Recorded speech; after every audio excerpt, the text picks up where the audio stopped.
Saudara Kecamatan Perelak Barat, Aceh Timur, juara umum dalam Musabakah Tilawatil Quran atau MTQ ke-35 tingkat kabupaten setempat yang berakhir Minggu malam di Masjid Manzilul Minan. Berikut informasi selengkapnya.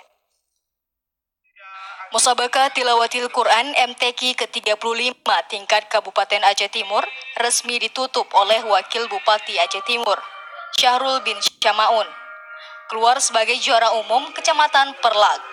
Kegiatan berlangsung selama 3 hari di lapangan MES EKS PT Asemera di Desa Semali, Kecamatan Ranto Perlak. Wakil Bupati Syahrul bin Syamaun mengatakan, Al-Quran adalah tuntunan dan petunjuk yang diberikan oleh Allah Subhanahu wa Ta'ala kepada manusia untuk menata hidup yang penuh dengan ketakwaan, untuk merubah pola pikir kita menuju jalan kebenaran.